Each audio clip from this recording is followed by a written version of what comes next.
Okay.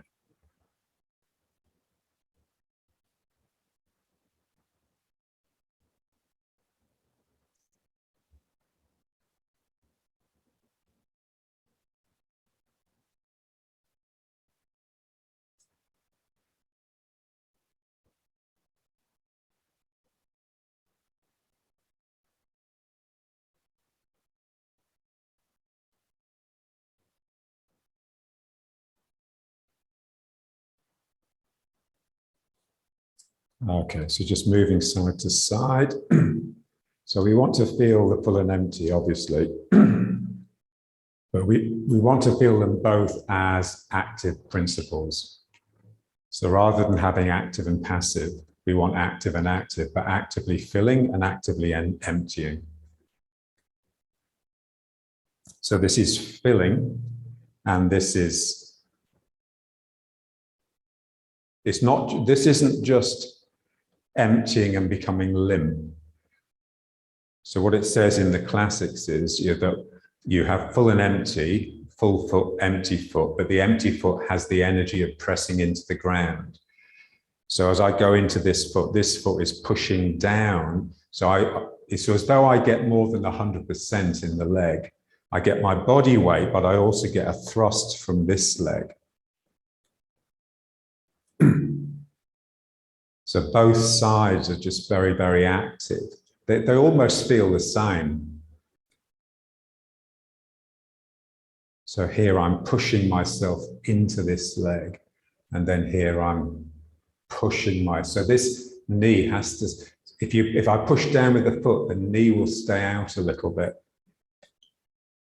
So this arch of the legs is always well defined.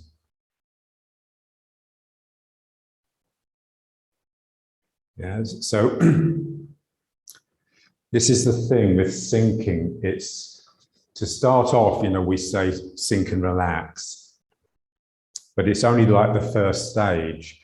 To actually really sink, you have to push yourself through something. It's not enough. Gravity won't do it for you. Gravity will get you down a certain way, but then you'll settle. You'll settle on like a surface, be it this surface or this surface. And we're always trying to get through surfaces.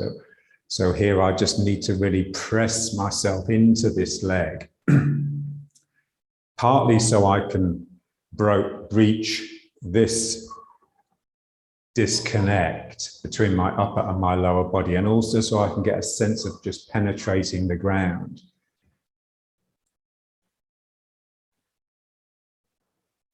So we're not settling on things. So it's not comfortable, it's uncomfortable, it requires real spirit, real intensity to just get through things. And then when you're through it, you're in a heightened state. It's really, really active. So like that Buddhist phrase, stop activity and return to stillness, and that stillness will be even more active. Yeah. So this is, a lot of meditators get wrong. They sort of just settle into a stillness. And it's not that at all. You settle into a stillness so that you can break through into the realm of spirit and energy, not so that you can just sink into a stupor. Yeah? And so,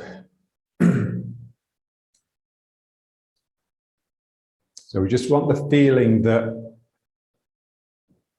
it's a difficult feeling, but the feeling that you're just one thing. Your upper and your lower body are completely just one thing.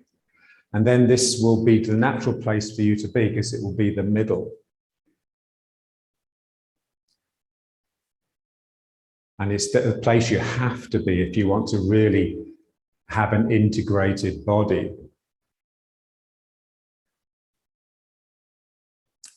And then the legs have to be more than just pillars supporting you or machines moving you around. They have to have the sensitivity and the particularity of hands that can sort of pick things. Yeah.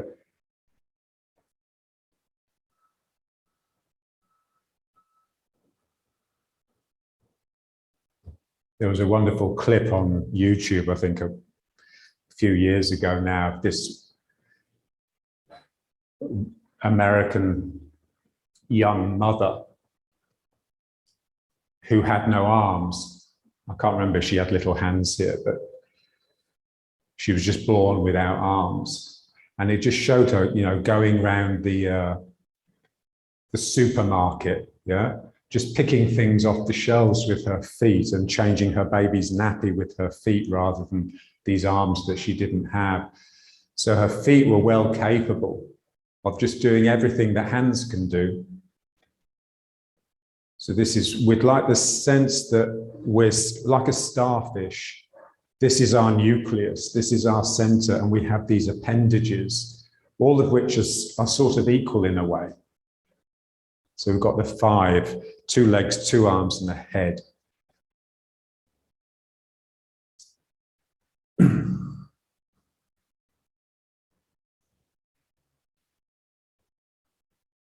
So in order to get that, it's actually very difficult because basically the spine really needs to adjust. So instead of being an S-shaped spine that's sitting on top of 2 legs, now we sort of pull the danshan in, push the min meng back so that the whole thing can just become, so the legs are just part of the body, part of the upper body. And then I can just really get down.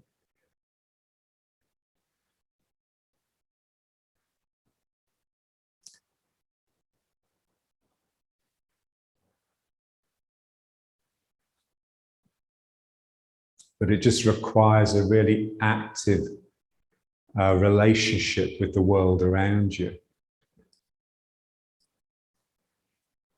It's very difficult for modern people just to appreciate just how flat and passive their spirit actually is. Yeah?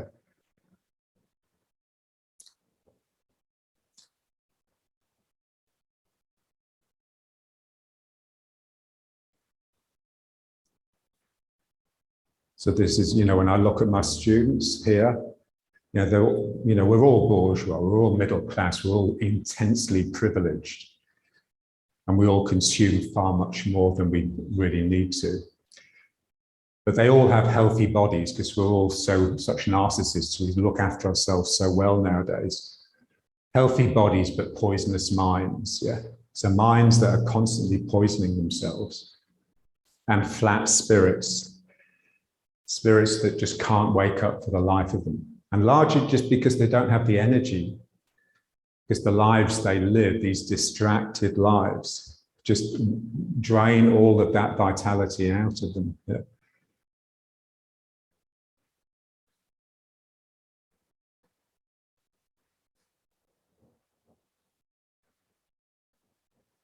Yeah, so instead of just drifting from side to side, you're really, it's like you're hungry for the ground. You're sort of reaching down and swallowing it, taking in gulps, the same way you would be for the air. Yeah.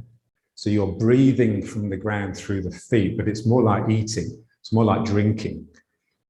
I'm drinking the ground through my leg.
So from your Min Meng, the spine extends upwards into the head and the arms and extends downwards into an imaginary tail, which points at the foot that you're coming into.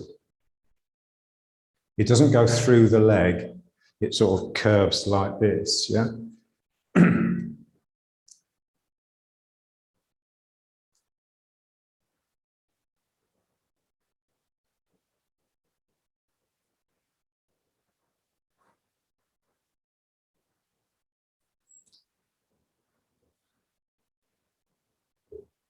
Okay, so let's just bring it back.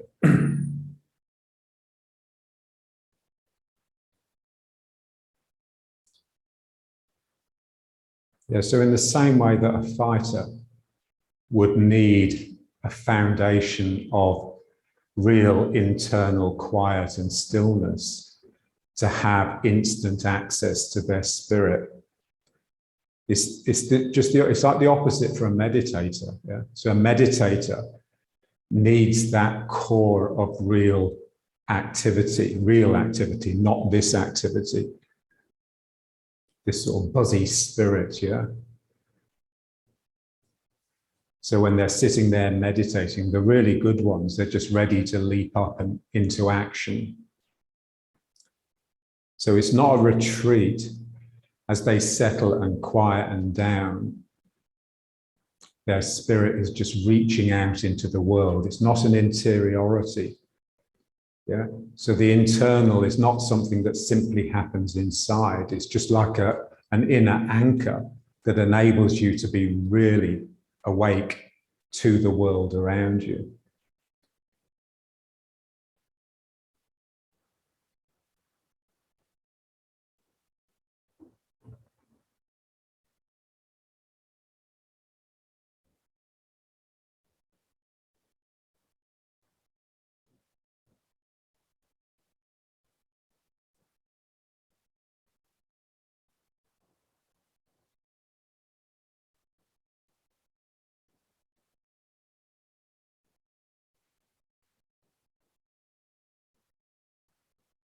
Yeah, so we want the Dan Chen to feel it's very much the middle of the target. It's not the bottom. Normally, you know, when we think in our mind, we have a body that is a torso with legs underneath it that take it from A to B. Yeah.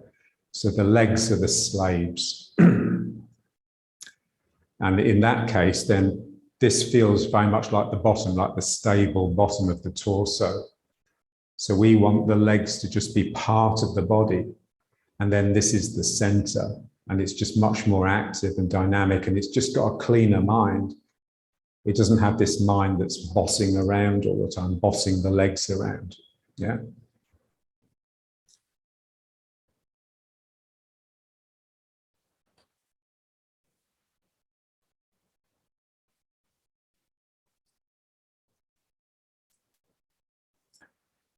But it all hinges on quietening this.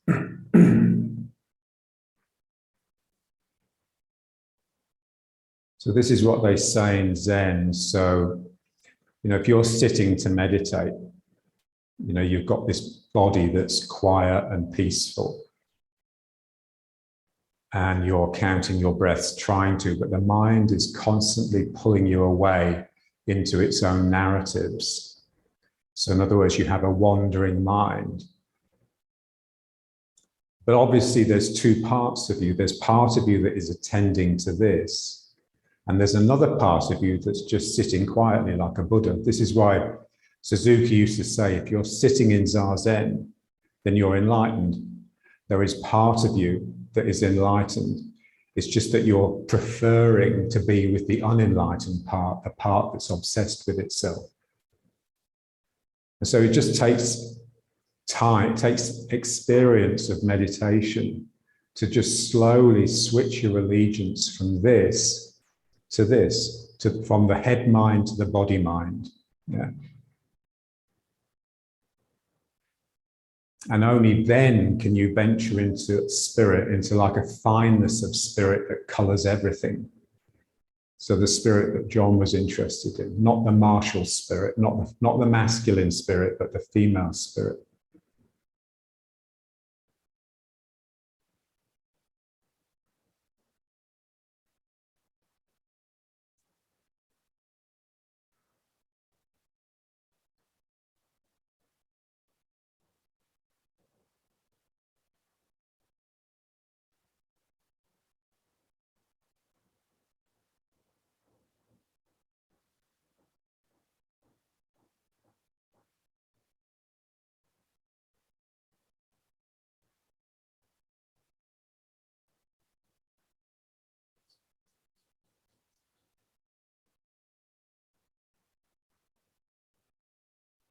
Okay, let's just go now, just getting the circuits going.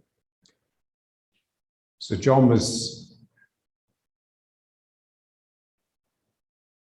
he always insisted that basically anything that's wrong with you, from disease to anxiety to bad posture, to, anything, is just due to lack of circulation. Somewhere the circulation is blocked. And if you think about it, it's obvious, yeah. Because if things are circulating well, there's a natural cleansing that happens all the time. So here we want to feel this circuit. Yeah. So as I'm pushing myself into this leg, an energy rises against it. So the energy of the spring. And I just want to feel that slightly outside of my body. So I'm going down the leg, but something is coming up out of here.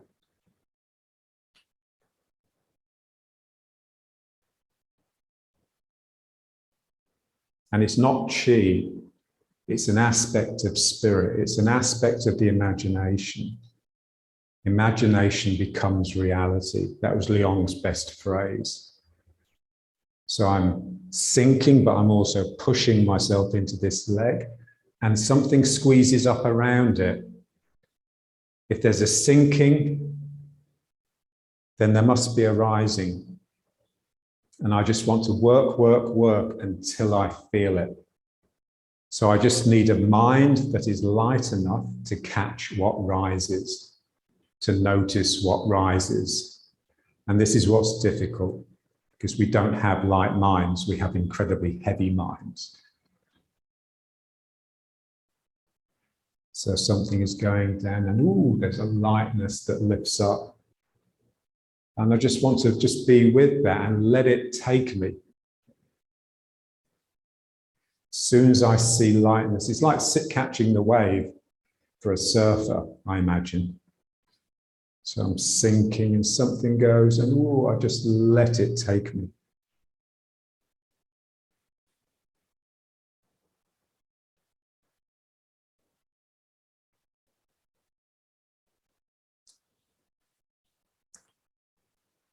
And just try and just get it a bit intense. So just making sure that the foot that's emptying is pushing the ground.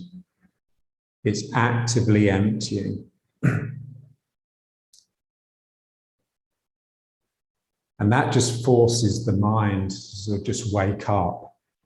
Our sort of self-obsessed minds just love to sort of fall asleep to anything but self.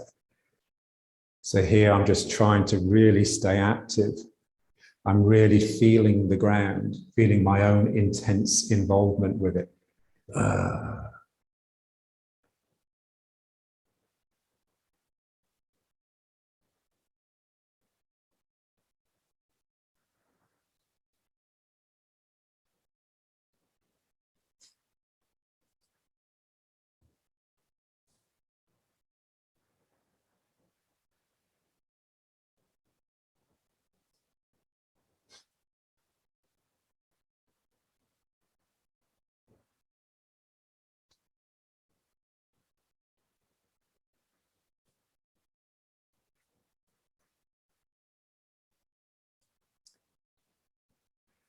And just notice, as soon as you lose your concentration and start thinking to yourself, it slackens.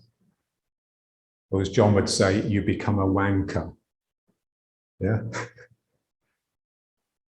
So it's like basically there's only one choice in life, whether to be a worker or a wanker. So whether to practice hard or please yourself.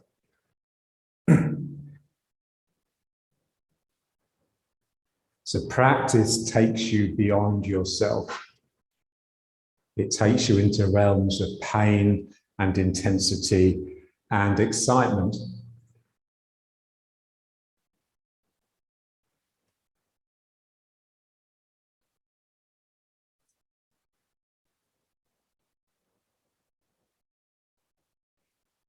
And in order to deal with those qualities, you have to have spirit. Otherwise, this will wander just as a form of self-defense, just to protect you. Because if you venture into the realm of spirit without being prepared, it will hurt you, it will do you damage. Yeah?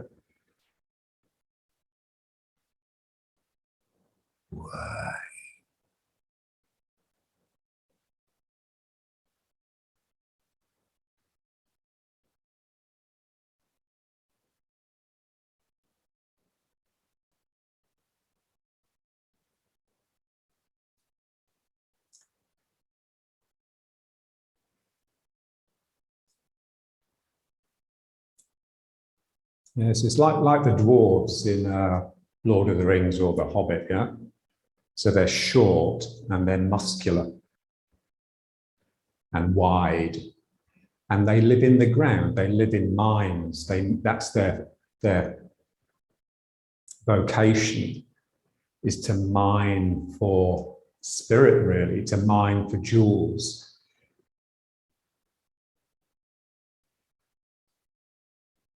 So it's like we've got the body of a dwarf that's squat and in the ground and of the ground, but the spirit of an elf. Yeah? They're great books, those, because basically everything is true. Everything is true in them. Yeah? He wasn't just writing nice stories. He was really bright. I mean, he was, you know, was at Cambridge, wasn't it? One of those. And so, you know, it's just, they're allegories rather than just simple stories.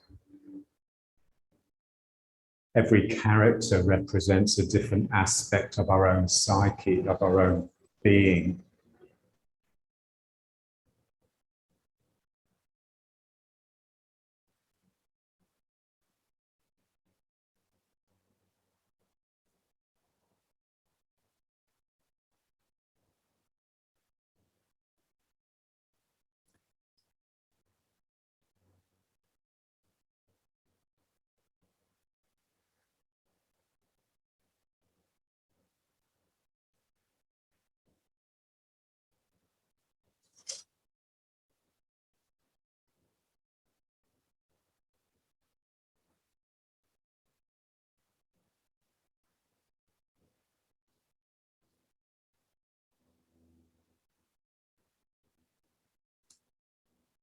Okay, so let's just bring it back.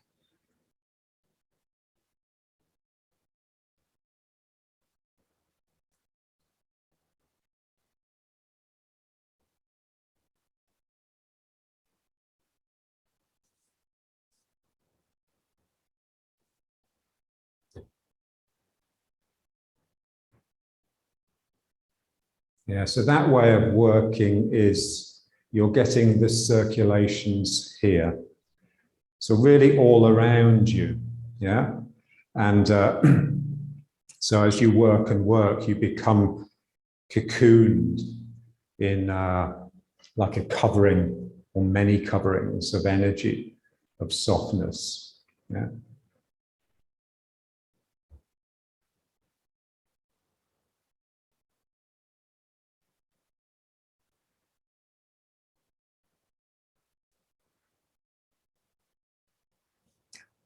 Okay, and now let's just try the other one. So that was getting a circuit like this. Now the other one is getting a circuit like this. Yeah. So as I sink into this leg and turn in this direction, the energy goes down the outside edge and it comes up basically where this other foot is. And then there's a sense of something rising here that attracts my attention and calls me. So my sinking is causing something to rise, but it rises in like my blind spot. So it rises sort of over here. I'm just about catch a glimpse of it, and then I reel round to encounter it. And then by the time I get there, it's sort of gone. And then I have to sink here and it appears here. So this is like the butterfly or Tinkerbell, the fairy. So this is more like the elf energy, the elfin, it's a beautiful word, elfin energy.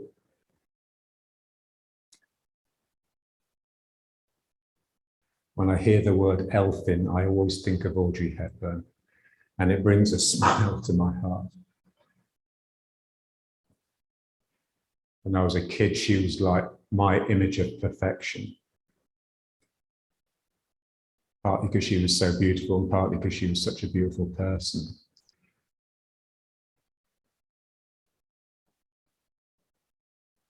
So as I sink here, something's, ooh, it's almost like the perfect me appears in like a mirage here and draws my body towards it. So spirit, there's something calls.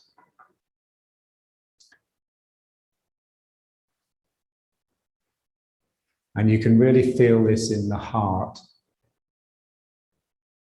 So the heart is yearning. The heart is yearning for soul and spirit.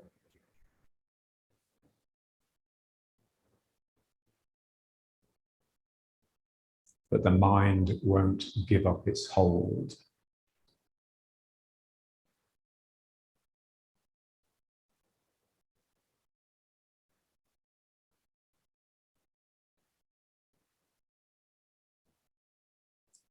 Yes, if the mind is monarch, then basically you are infantile and narcissist.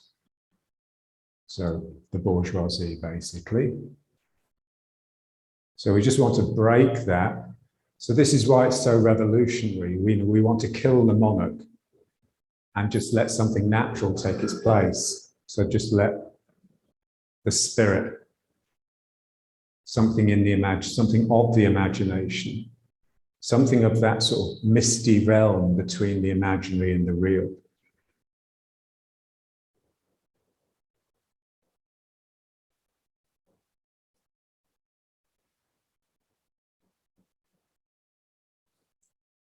Yeah, so everything's complex. You know, like complex numbers, they have a real part and an imaginary part. That's such a beautiful concept. I mean, who came up with it? I don't know. And they just prove to be really, really useful.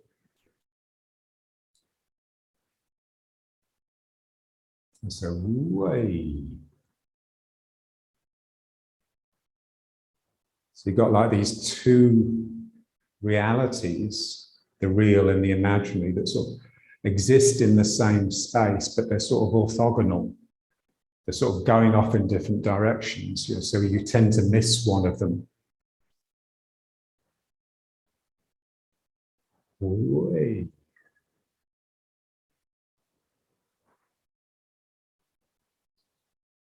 Yeah, so for this one, you really do have to be sunk. Otherwise, the call will pull you out of your route. But the call is just very fleeting. It's just a momentary thing. You know, by the time I've even started moving towards it, it's gone.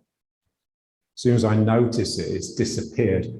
And this is such an important concept. You know, when you look at something, you basically ruin it.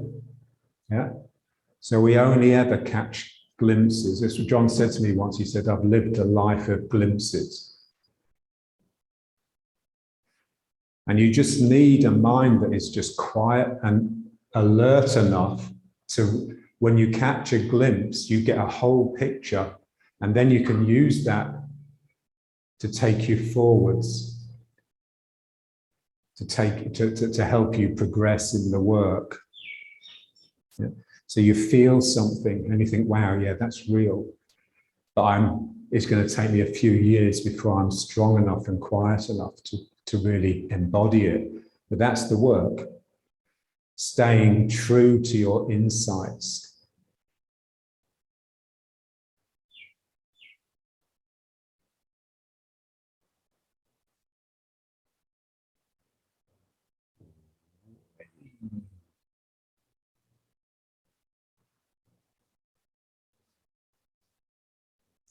And so your whole body is like a big mouth that sort of opens up in order to swallow that image. So way.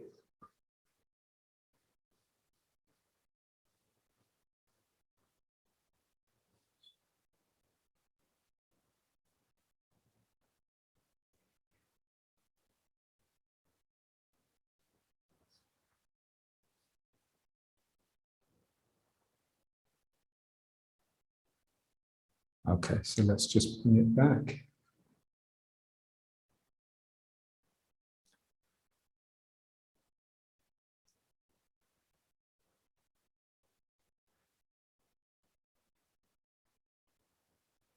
There's something John said to me once.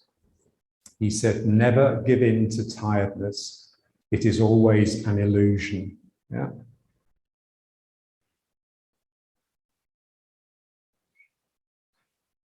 So by giving in to tiredness, what he meant was coming back to self, because you just don't have the energy to continue being out of self, being with your spirit and with your body.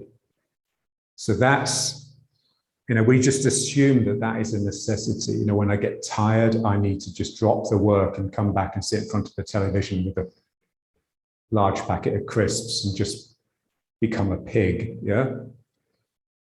But you don't. That's an illusion. You don't need to break with the work.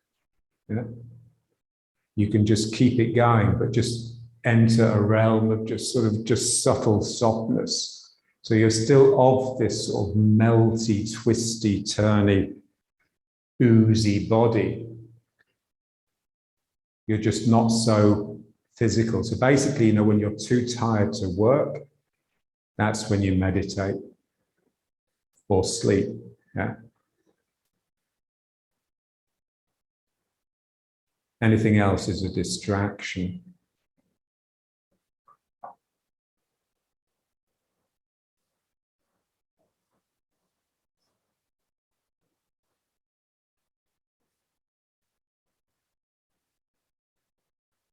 Okay. So this is basically how I'm working now. Just really, getting into the legs and just feeling these circuits and just really getting this min meng to sort of press back and the dantian to feel like it's funneling in. Yeah. But then also the other thing is just these two muscles in the lower back, so the spinal erectors, just trying to make sure that everything that we do comes from activating these muscles. Yeah? And to actually be in those muscles, the mind, it's a very sort of determined mind that's well capable of doing tasks that the body is just about strong enough to do. Yeah. So in other words, again, it's a state of mind that is completely absent in today's middle class. Yeah. Because everything that we do is easy physically. We're either ambling from A to B, or we're driving, or we're just moving the food from the kitchen to the table. And so we want to feel as though every task that we do requires the muscles that join my legs to my arms, these muscles here, to become not just active, but to be the center of the activity.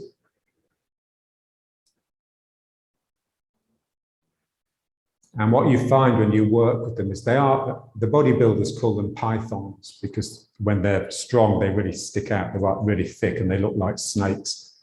And it's such a good word because that's how they feel. They feel like these snakes that are just always full of activity, but it's like a sort of, almost like a slumbering activity. And again, like the legs, they don't like being bossed around. Yeah. So they prefer to work like this. They prefer to work in a single weighted way. So I've got a student, she's 80 and she looks like she's in her 40s, yeah. Because she just spends all her time looking after herself, completely selfish. But her main exercise is rowing. So she's got a really good rowing machine and it's really hard work, And she can't do it on her own, of course, she doesn't have the self-discipline to actually sit on the machine and do her own rowing. So she pays for a guy to come around and sit there while she does the rowing, giving her words of encouragement, Very much like people are nowadays, they need the personal trainer. But what's interesting about it is that she's got immensely strong back and legs, but it's all this, it's all double weighted. Yeah? She's using them both together. And so they never feel free. She's never able just to express spirit in her body because it's all locked under control by this mind that is harder than her body. And so we need to work these muscles, but alternating. And I think that's one of the reasons turning in Tai Chi is so important, yeah, because it just uses the body correctly, yeah. So now let's just turn. But just feel, again, like you're in water.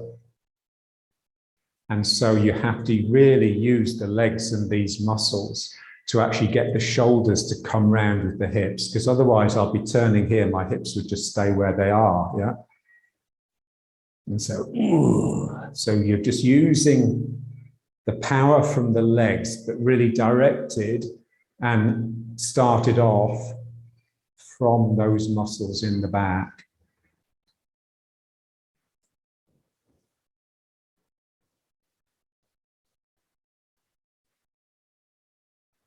Yeah, so imagine if you were in the water, if you twisted really strongly, it's liable to take your feet off the bottom of the pool. And so here you really need to sink just to keep your root, to keep your connection with the ground.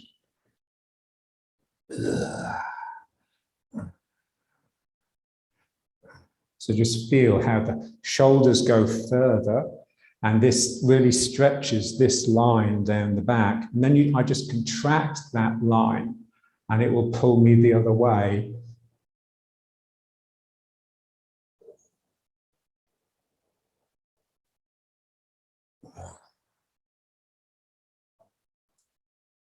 Yeah, so we just need to be able to imagine that it's really much more difficult than it really is.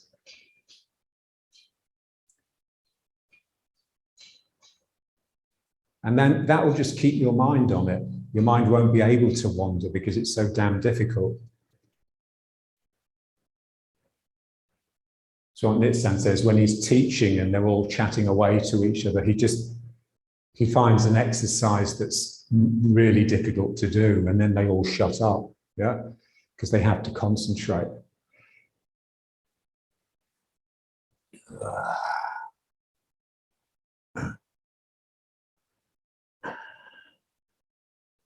Yeah, so it's like you're pulling, I'm pulling something here.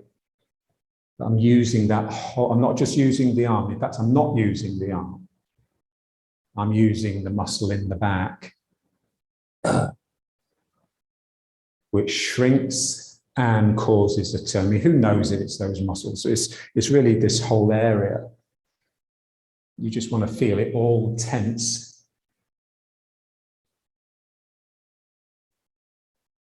It's like the bodybuilders. When you see a bodybuilder, they've got these big V-shaped torsos and these amazing cut thighs that flare out, and they're really trim here, yeah? So they can have a 60-inch chest and a 28-inch waist, yeah? But this is really strong, just to be not to break, yeah? So this is what we want to feel. So when you work the muscles here, it's like your legs flare out and your shoulders flare up, and the waist just becomes trimmer, but tight and strong. So, and we just want to feel the mind, that sort of determined, gritty, like the mind that one of those miners would have to just use their bodies day in, day out with vigor.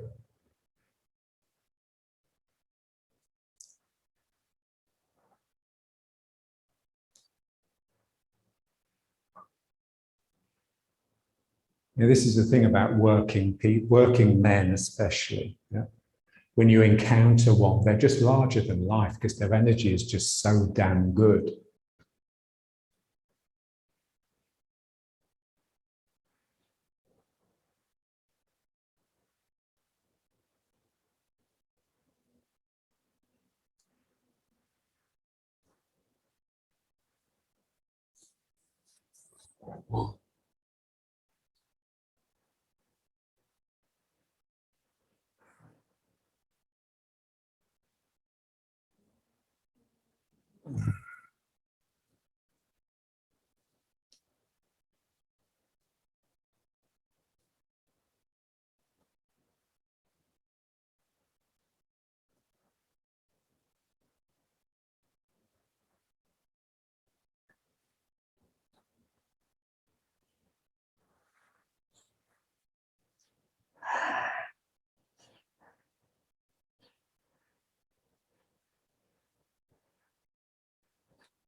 Okay, so let's just bring it back.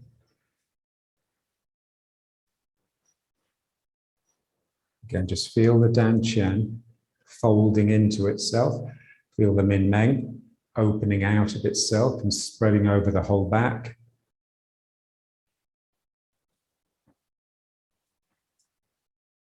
So I have an acupuncturist student, a student who is an acupuncturist, and he was telling me that this time of year, it's important to treat the Min Meng and this little lump at the top of the thoracic spine, because those are the points that supply the heat for the body to prepare it for winter, prepare it for the cold weather. Yeah.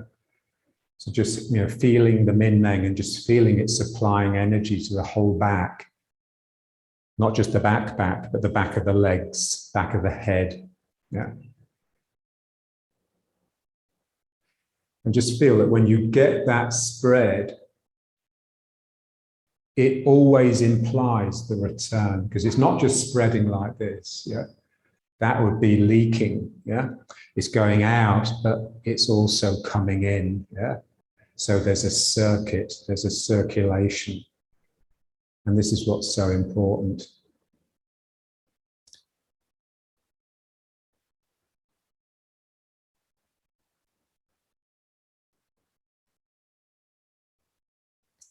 Now, this is what, that Byung-Chul Han, is what he says. Basically, the problem nowadays with the middle class is that we have sort of eradicated the negative. Yeah. So we just live in an environment that's just full of the positive, and so there's no circulation anymore, because you need the yin and the yang to make it go around in a circle. Yeah. And so the result of that is depression. It can't go any other way. Yeah? And so we need to find, the difficulty, the pain, the other, yeah, in order to balance our own narcissism and bring us out of ourselves, yeah.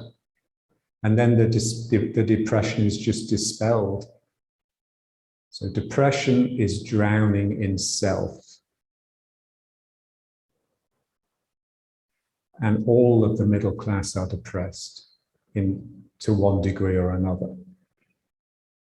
They may not feel it, but if their spirit actually rose and they actually felt really alive, then they would realize, yes, most of the time I'm depressed. I'm much less than I could be. Yeah, I'm not alive. Okay, and now just turning, but turning without turning the hips, or trying not to turn the hips. So just twisting, I'm just feeling each of these muscles alternating. I pull with one and it draws me round, and I pull with the other. And you can keep it quite gentle. It doesn't have to be really brutal. But we just want to make sure, because of course with all of these things, there's one right way of doing it and a million wrong ways of doing it. So we just have to make sure that we're in the muscle and we tighten the muscle. And it's that draws me around. So this is all about tightening, all about containing, producing containers, and then filling those containers. And when they get really full, then they will burst and take you into the next level. So this is the idea.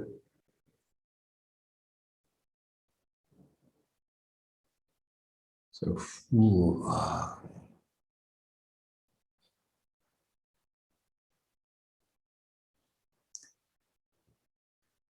I've been watching like YouTube clips of all the Tyson fights, and they're just so inspiring because he's just such a phenomenon.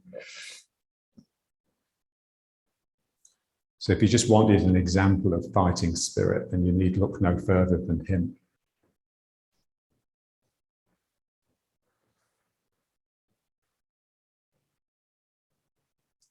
What they say is he actually won the fight before he entered the ring because his energy is just so fierce, and it's almost like he's angry all the time. So you're being pushed away by like a force field.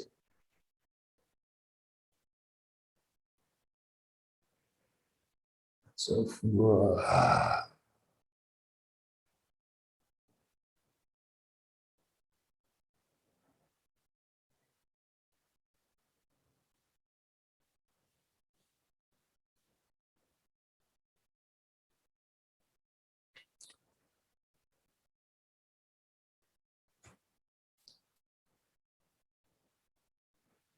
yeah, so John used to love the image of the, like Livingstone, David Livingstone. Mr. Livingstone, I presume.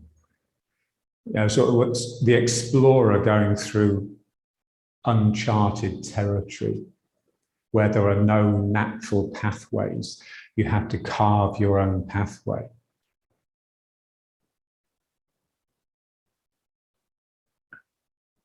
And someone said, I can't remember his name now, but if the path that you're following is well trodden, then it belongs to someone else. It's not yours. Yeah? And so it's like you've got this machete and you're just cutting down all these vines and all this undergrowth so that you can just squeeze through. And this sense that it's all growing back again as you go. So there's no retreat. There's no path back. The only path is forwards.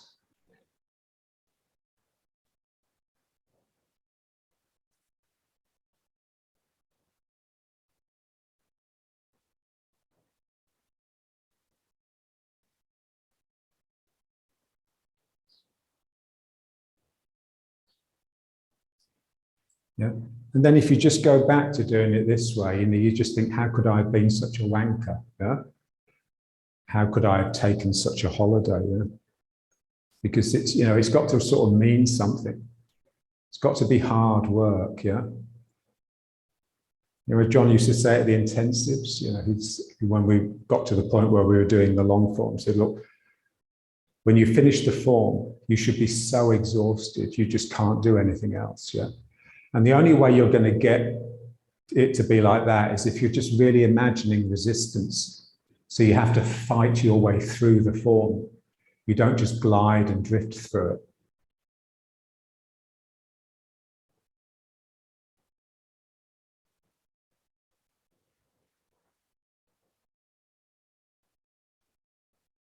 Okay, now let's try with the stick. Have you got a stick there? Yeah. You don't need.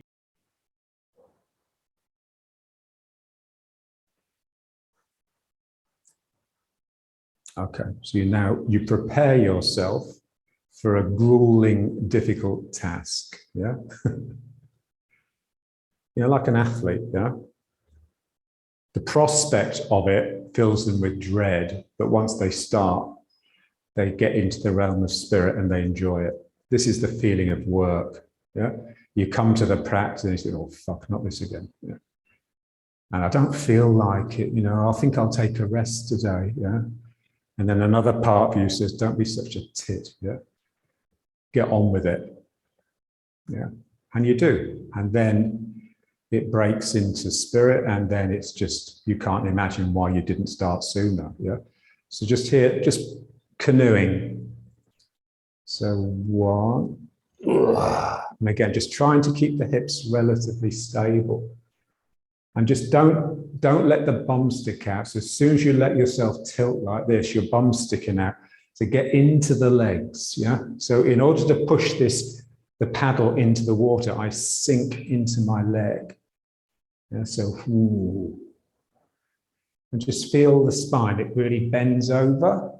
So the spine is getting like a really good workout. Yeah?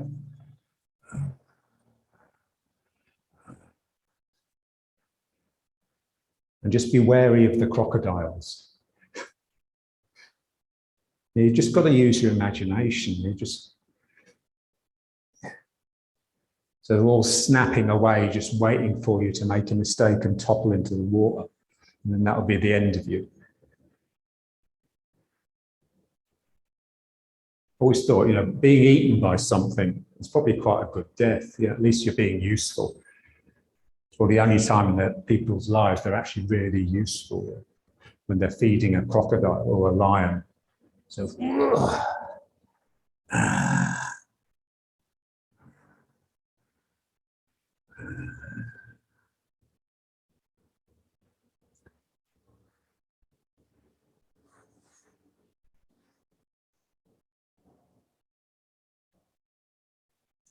and let yourself just change. You sort of change into a warrior. Suddenly you've got all this armor on, all this garb.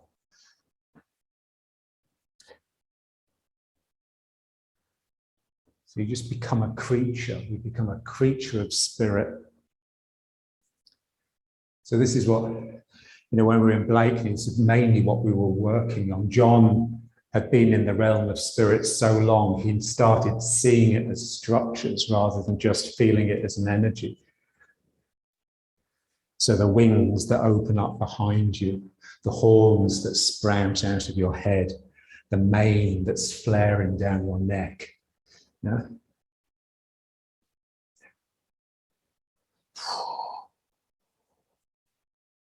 So when the spirit comes up, you're a different creature.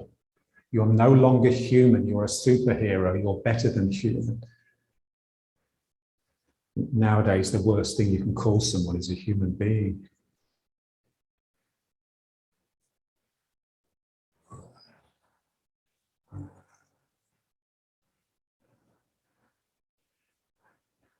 And just feel it in those thick muscles in the back. And now feel the two hands fighting the stick. So they're both trying to twist the stick the other way and twist and turn it. Almost like if you really got intense, the stick would just splinter and break. And then you just have to hit someone with it. Because your spirit is just so fiery.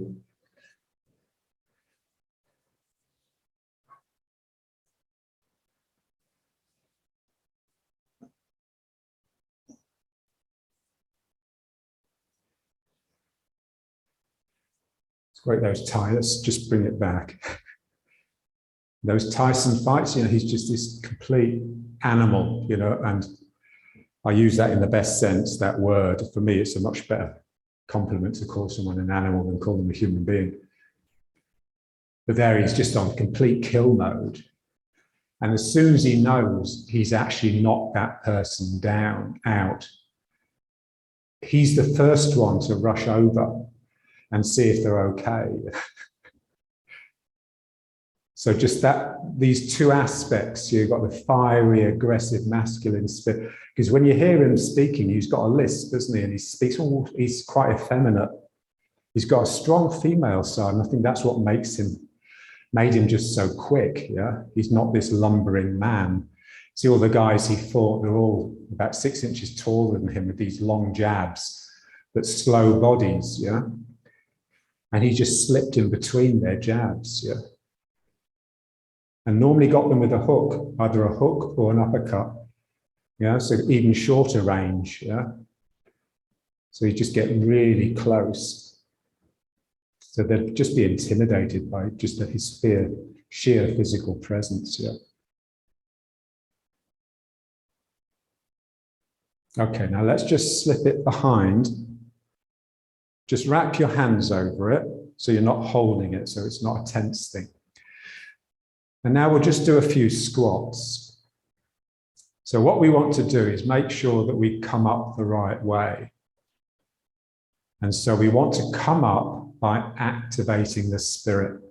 And the way we activate the spirit is with those muscles in the lower back. Yeah? So I go down, and when I'm down, in order to come up, I'm going to just throw my head back in order to look at the ceiling, and then just allow my legs to gently squeeze me up. So I just go down. You don't need to go all the way down, just as down as far as is comfortable. And then just throw the head up and just let the legs just flow into it. That's it. And then down again. And now just using those muscles in the lower back to throw the head back and just let the legs press up. So it's almost like the legs are following the spirit. The legs aren't having to grind a heavy body up. They're just being taken by the spirit. The spirit wants to fly. It wants to go up. Yeah, and I'm just allowing it. I'm using my legs to serve the spirit.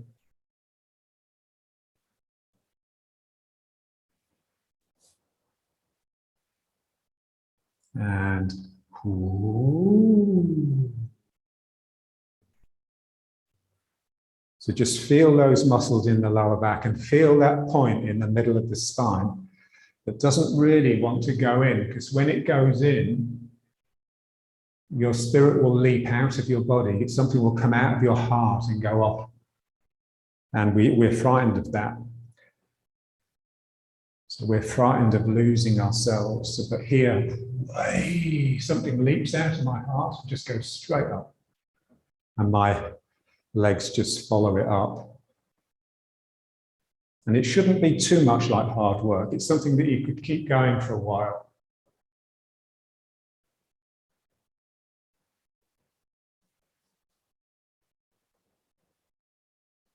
So,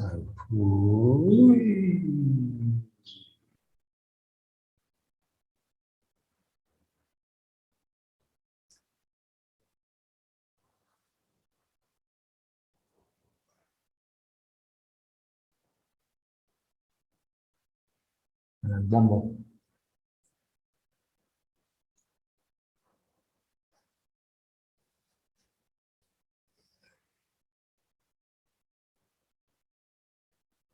Good. Now, and then just back to riding horse, just to finish. Yeah, so just feel the roundness, yeah? My arms are obviously round, my legs are obviously round, but I also want the sense that my spine is round. Yeah? Not just the spine, but the whole body. The whole body is like a ball, or like an open mouth, yeah?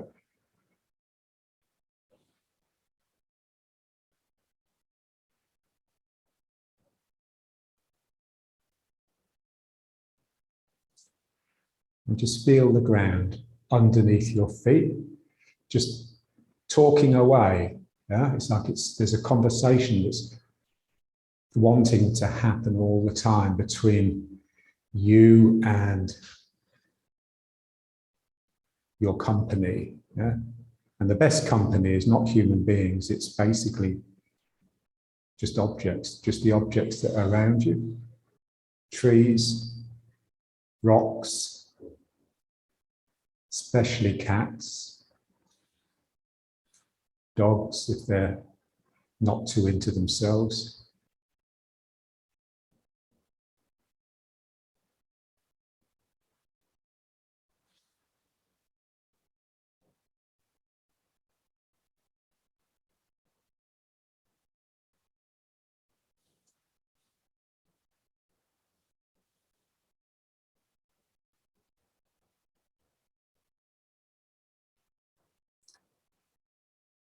So Deleuze and Guattari, who I suspect that most of what they produced was actually Felix Guattari,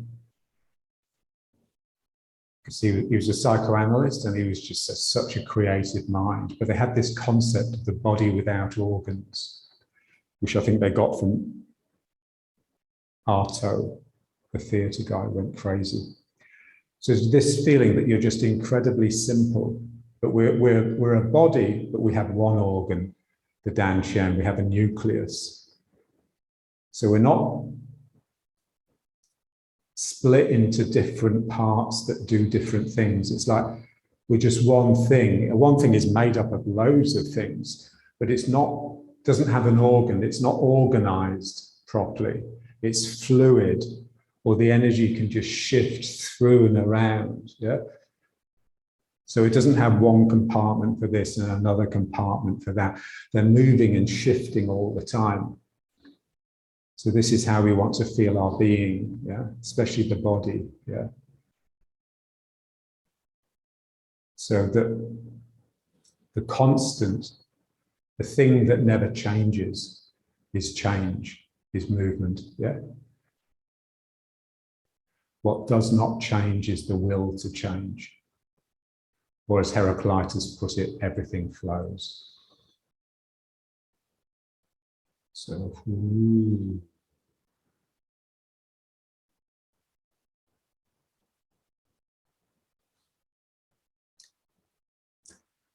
And then you naturally just come into the slower rhythms. So the breathing, but particularly that craniosacral, the rhythm of the fascia that's just oozing and slipping and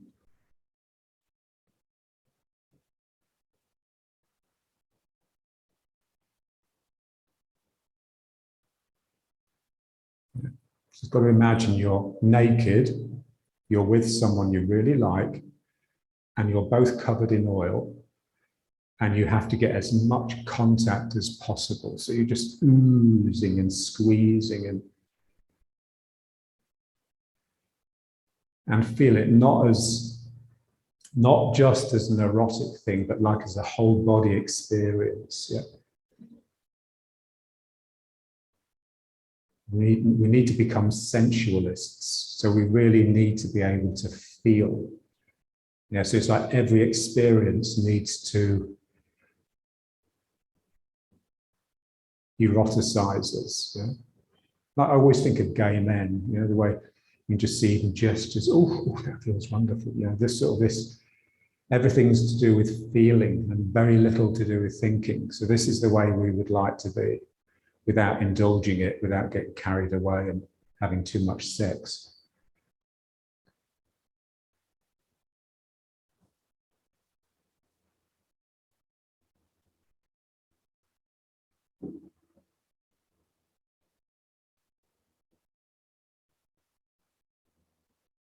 So let's just try just a little bit of the breathing and just feel it more like a really slow heartbeat.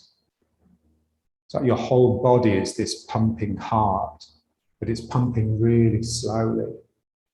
So it's not a diaphragm and lungs that are breathing. Your whole body is just throbbing irregularly with a rhythm that is as much part of the natural environment as it is of your body. Away.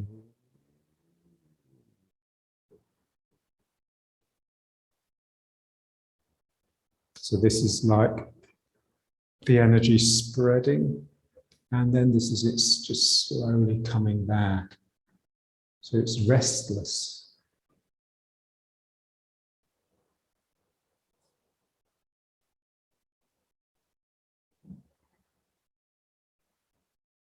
Okay.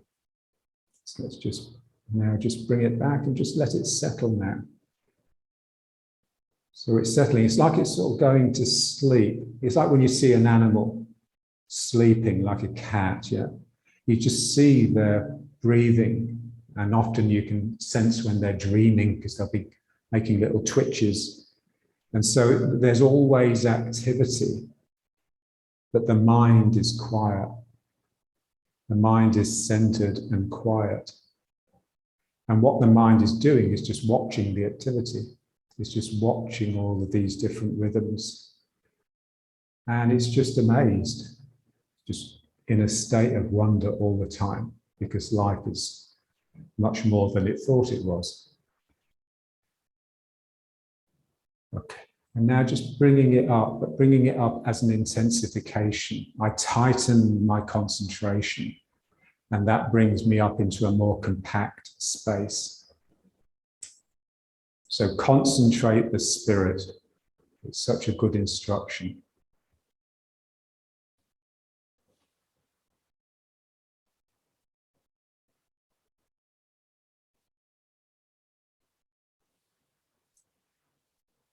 You know, that thing of Bruce Lee, you know, he used to give lectures on Kung Fu back in the 60s. And he'd demonstrate often speed and spirit. He'd just say, is there anyone in the audience that's done martial art before? So some black belt karate guy was up at the hand. He says, okay, so just come out. And he'd have them standing about 2 meters in front of him. And he'd say, okay, I'm going to leap across and slap you across the face. I want you to just bring your hand up and block me. Yeah. And generally he would have leapt, slapped them and be back again before their hand had even got here. Yeah. And so he had a spirit that could just catch that moment when the person's concentration wavered and just make use of that, almost like a little hole opened up, and then he just leapt through. And so here we just want to make sure there's no hole. So the spirit is concentrated, it's creating like a cocoon of impenetrability, of invulnerability, like a special cloak.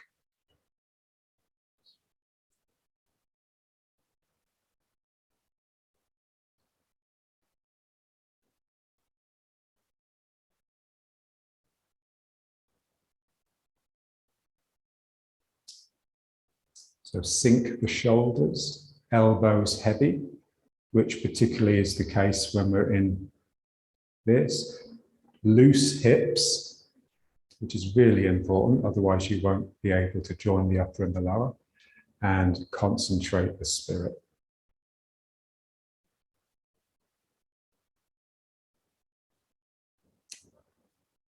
And someone should feel that when you concentrate your spirit, then people should just feel like you're just not to be messed with, yeah?